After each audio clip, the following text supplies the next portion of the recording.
Hi, the following podcast is brought to you by Radical Road Brewery, the best craft beer in the heart of Leslieville.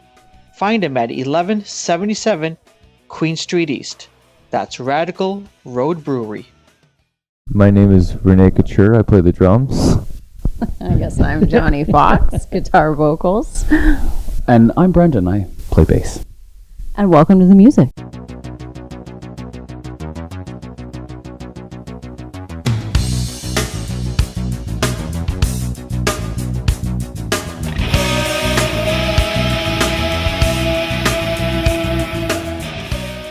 Welcome. Thanks for joining us. We are here live, and in fact, I think this may be the first live interview we've done since COVID, which is really weird. Crazy. And coincidentally, Kareem's not with us today because he went to Mexico, had a great time for one of his big birthdays, and ended up with COVID. So you've got me today. So welcome. Thanks for coming. Have you guys been to History yet? Like, have you been in this room? Yeah, we saw Royal Blood here a few months back. It was great. It was a really, really good show. Beautiful venue. Yeah. It's so we're very excited to perform tonight. I think it's gonna be a lot of fun. Yeah, that's great. Yeah, I've seen a few shows here, and to me, it's the sound is immaculate. The views are immaculate no matter where you are, right? The sight lines are fantastic. You can tell that, a musician or people that care about music put this place together. Absolutely. Yeah. So you guys are on tour right now with, I guess this is the last show you were mentioning of the tour with 3 Days Grace. I know my wife and I are coming down a little later to check it out, which we're excited about. What's it like been touring with 3 Days Grace, and where have you guys been? It's been amazing. We started out in Vancouver and made our way all the way back here to Toronto. So we've been a lot of places. I think the most exciting thing about touring really is just being able to perform the new songs in front of a lot of new people that that haven't seen us before.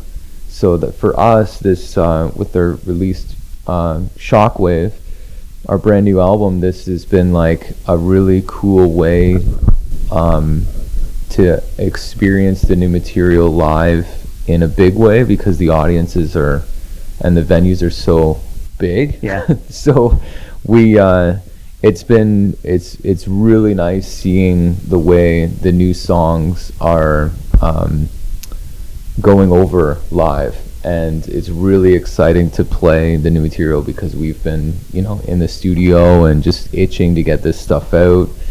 And the camp, 3 Days Grace camp, has been amazing. They treat us like family. Yeah, and they kind of are. Yeah, that's right. Well, my lead singer for my old band, My Darkest Days, is the singer for 3 Days Grace now. So it is literally like family. Yeah, that's crazy. I hadn't put that together. So yeah, right. Okay, excellent. And this is the first tour the first time you guys been on the road since 2020. Is that correct?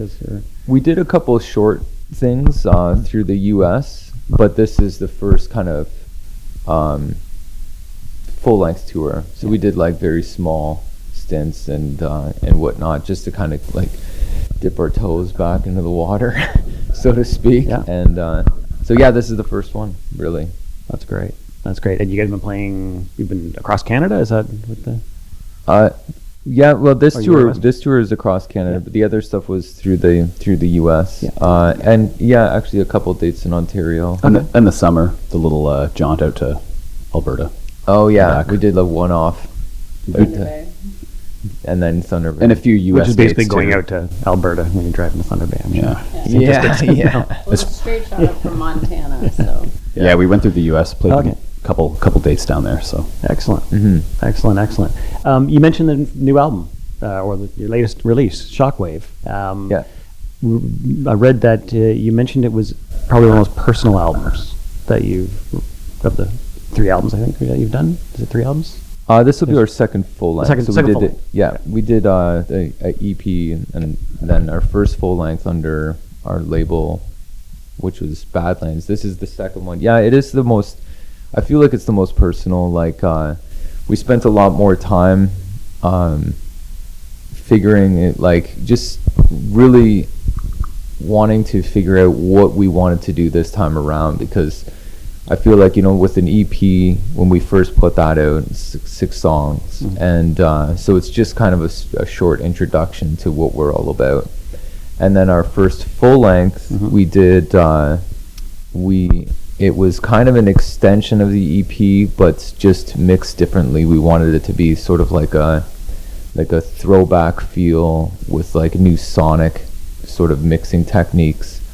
And but this time around, we just had more time to look introspectively, I guess, and kind of like who we are as a band and where we've come from, and spent a lot of time looking that way.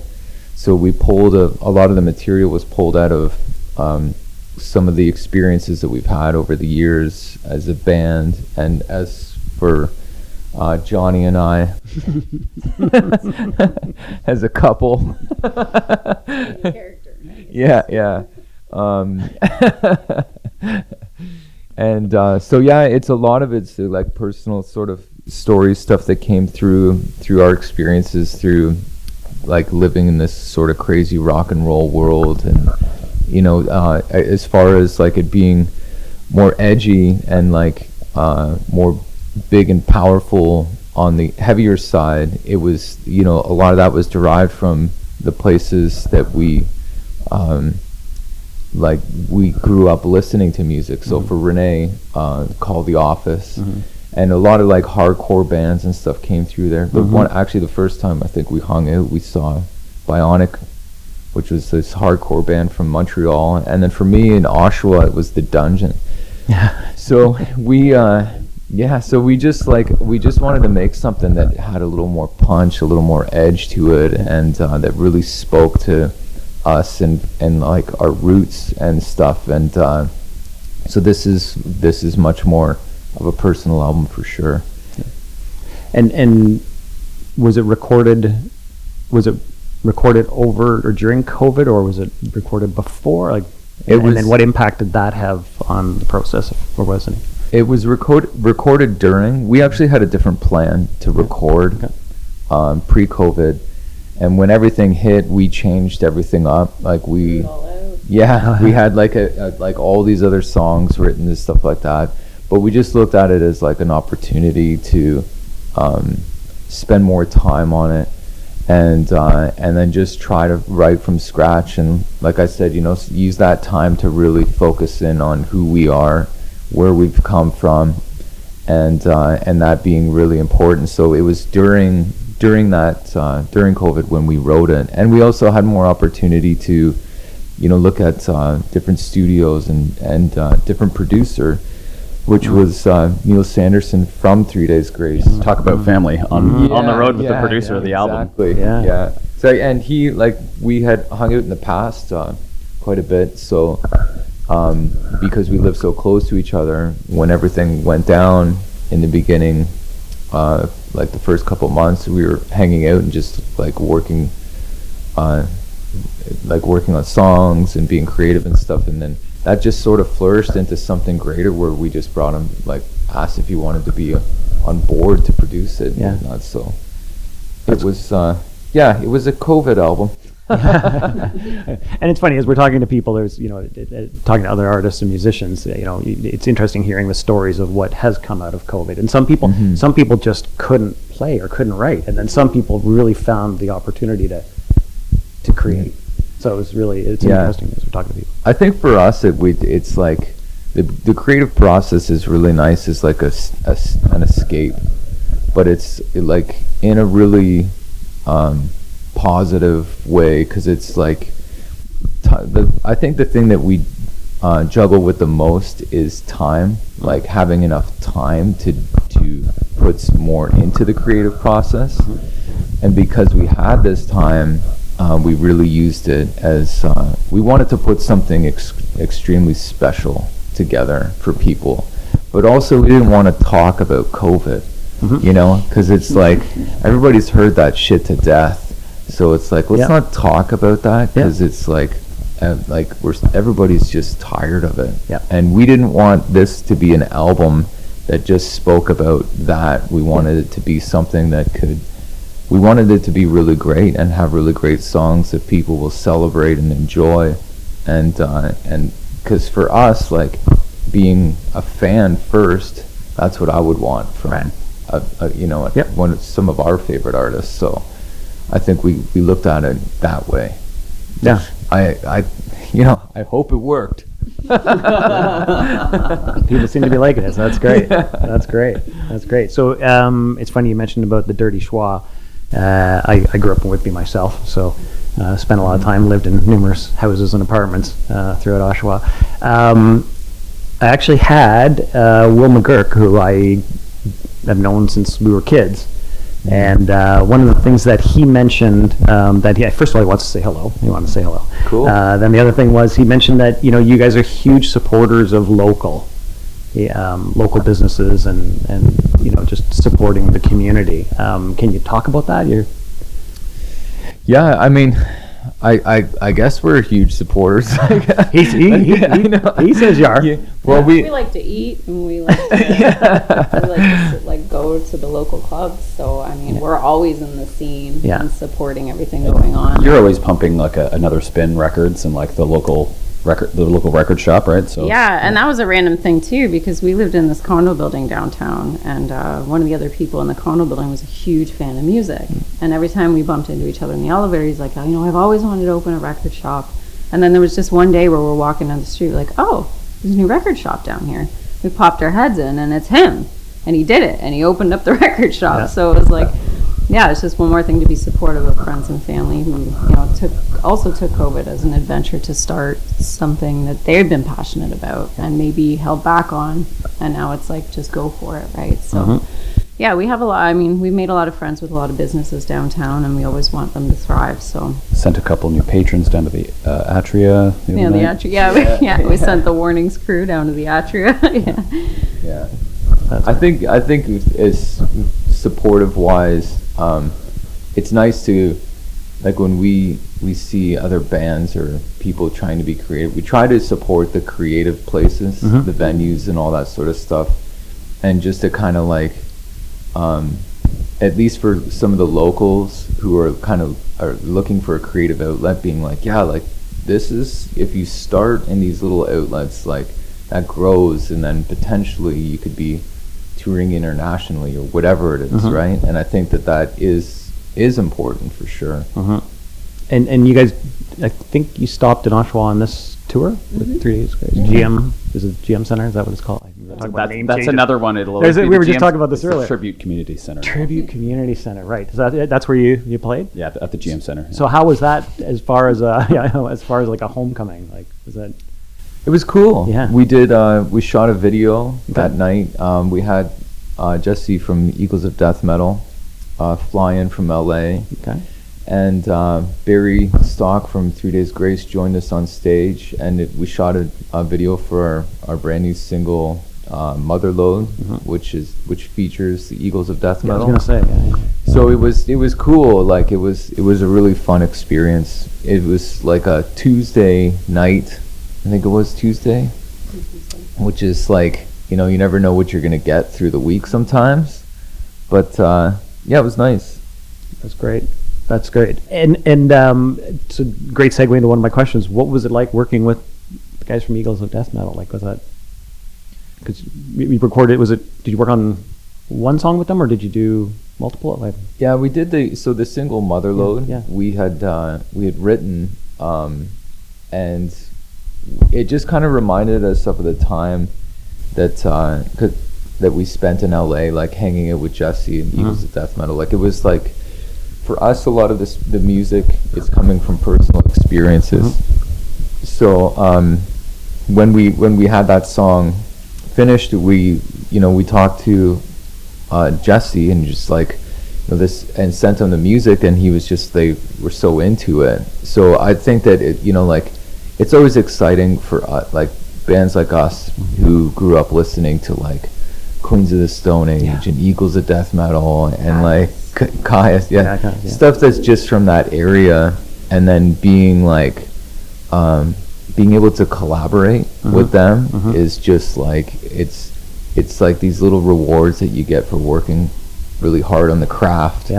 and it's really nice to be able to call these people like our friends and keep in touch with them and stuff like that, and find out that they're really nice and cool people, that because sometimes you never know what you're going to get when you meet some people that are other artists that you grew up listening to. They could be like complete douchebags. Yeah, so for us it's just very exciting to be able to be like on the level with them, and to collaborate creatively and have them be a part of a recording is just like, it's very special to us, you know. And then also have them fly in for the video, and like Jesse bring capes for everyone. Yeah, and there's capes for everyone. Capes for days. He had an Evel Knievel suit. Cape. Okay. Like full suit that Evel Knievel's kids gifted him. So like it's legit. Yeah. And actually it was Evil Kitty. Oh, like, wow. Okay. Yeah. Wow. And so that's in the video?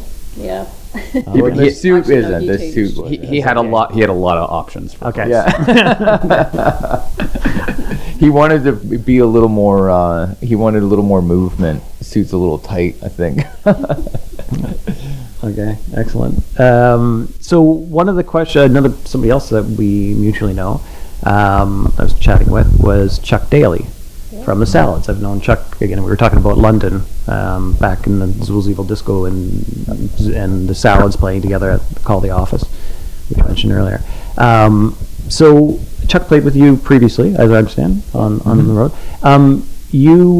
You are a duo versus, and I know there's the bands involved, but so why, and this is actually one of Kareem's questions that he wanted to ask, so why a duo versus a full band?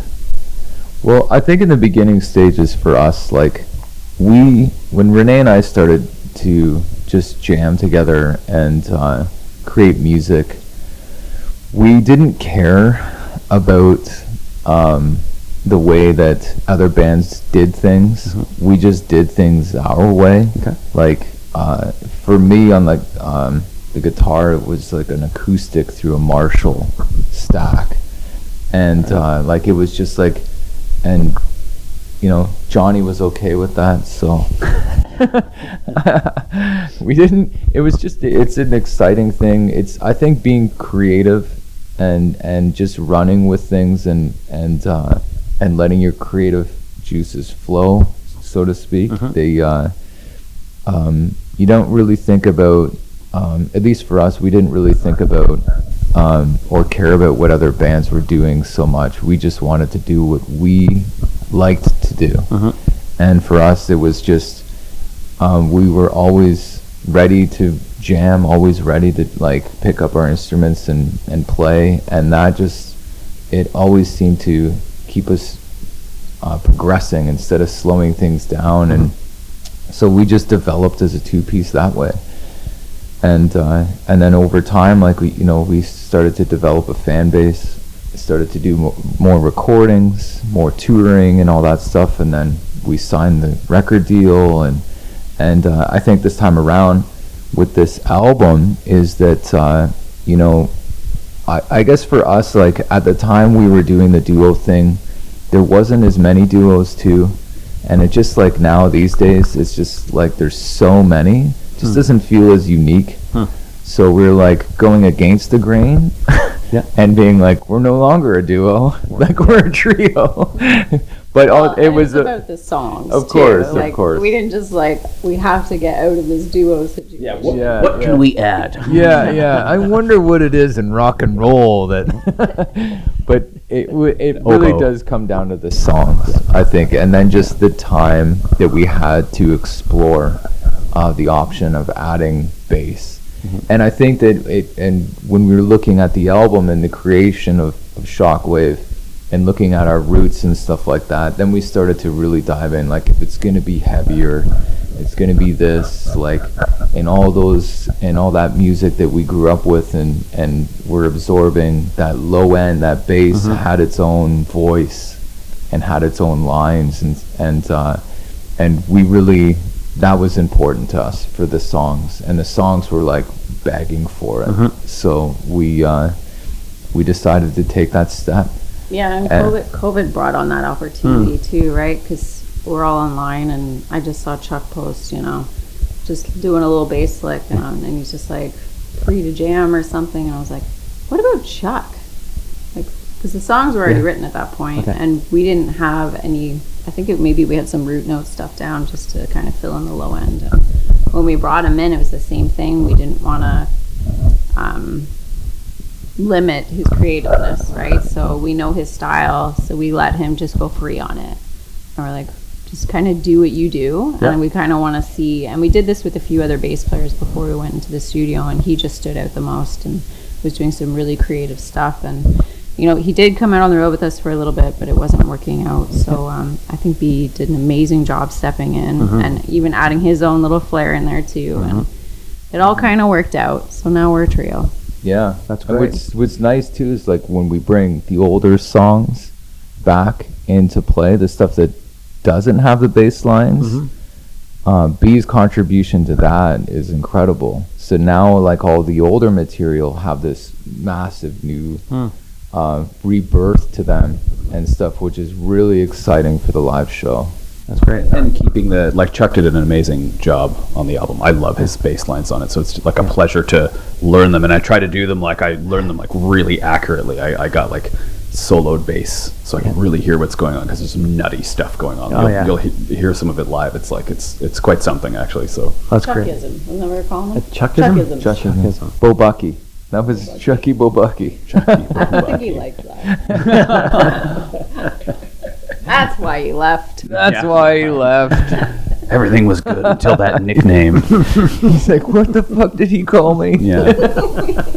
No, but great lines that just sing all on their own. Like he added all these 9 chords and crazy melodic stuff into it. So it's really cool. I really dig it. So he's actually coming tonight. Is he? Oh, cool. Is he coming down? I'll have to drop my note. I better not screw it up. Yeah. Watch Wow. It's all pre-recorded tracks anyways. Renee, hit play. Yeah.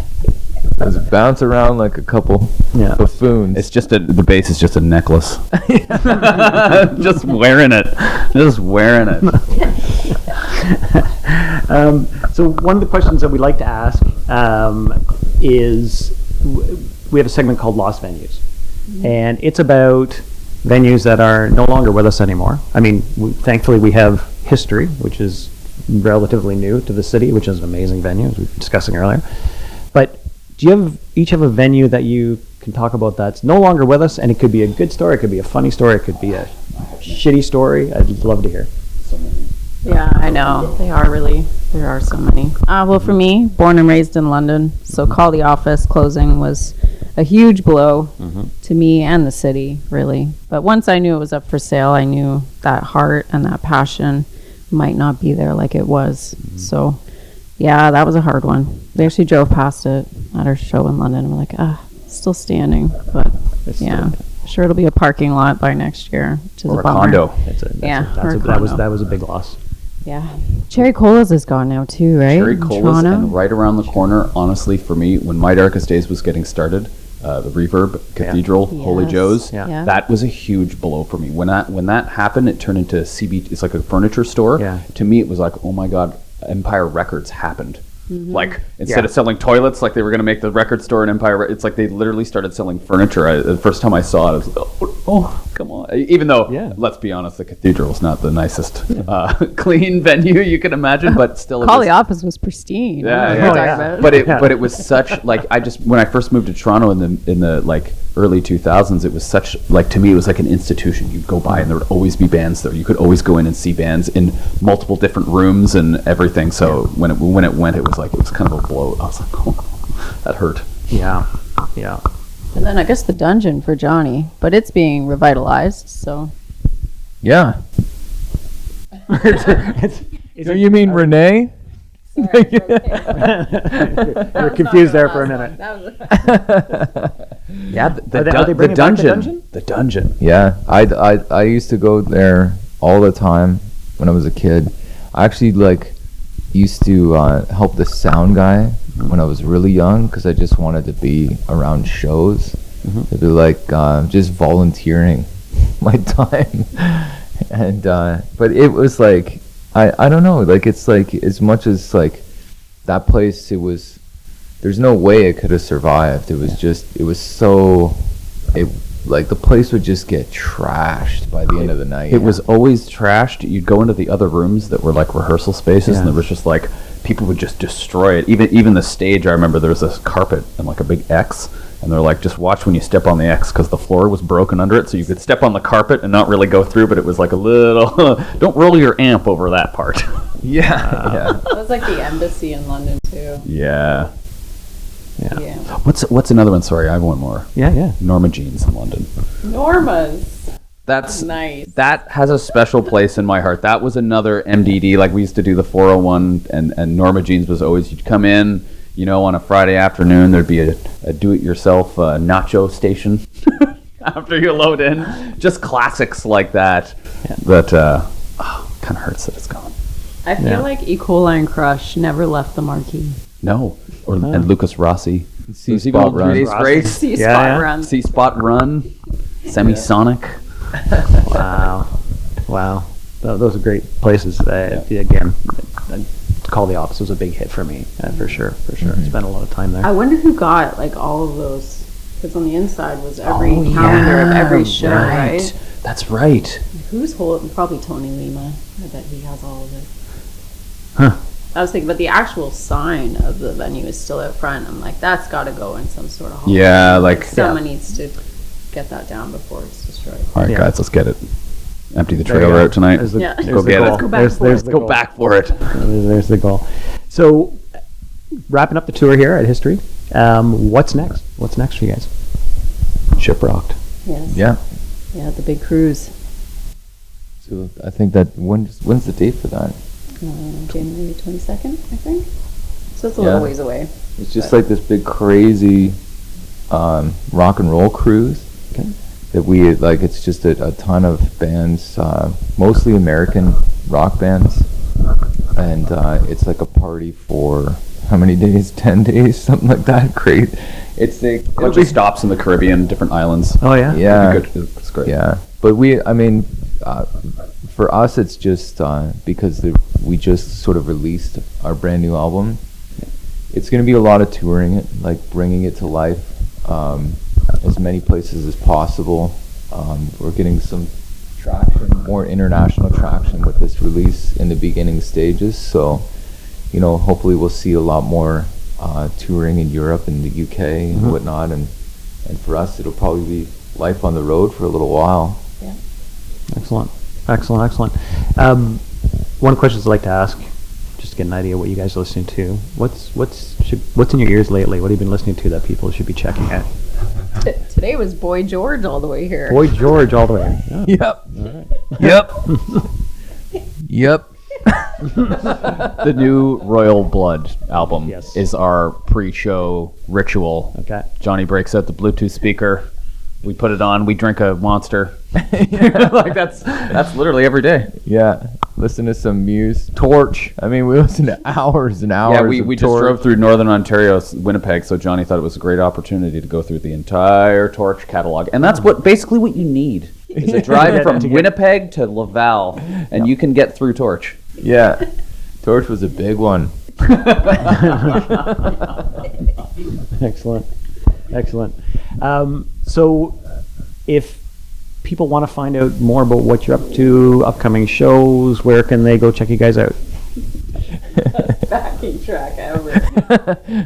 Yeah, that was You a bit weird. might. I don't know if you heard that. I don't know if you could hear a toilet flush at the same sounds like- time. That was. So if people want to check you out, like an episode from WKRP or something. Yeah. yeah, come in.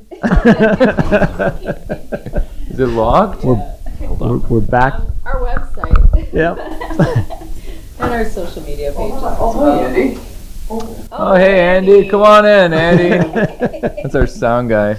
Our sound engineer, I should say. Oh, Andy. Cheers. He's gone. But you know what? Honestly, You can this is message great. Andy to find out. Yeah, this is got all great the just to be info. back into in-person interviews, and we usually do this out of a bar in Leslieville, Okay. or wherever somebody's playing. So shit like this happens all the time. So Yeah. Adds to the ambiance, as they would say. Anyway, sorry. So back to where can people check out? So we're on all social media, Instagram. I think we keep more frequent on Instagram with stories and that sort of stuff. But we're on Facebook, Twitter, website. The website's like a good place to find everything, because that's just like the solid page that all the information, all the links to music and all that stuff. And if you want to dive deeper into what we do, there's like all the video stuff that's posted up there too. And yeah, I think that's probably the best spot. Standstills.com. Standstills.com. Handle on Instagram is the Standstills. At the Standstills. Yep. There we go. Perfect. Thanks. Yeah, What? at the Standstills 13A4. You have a few fake accounts out there, I'm sure, that are. We created them. Yeah. Oh, you did.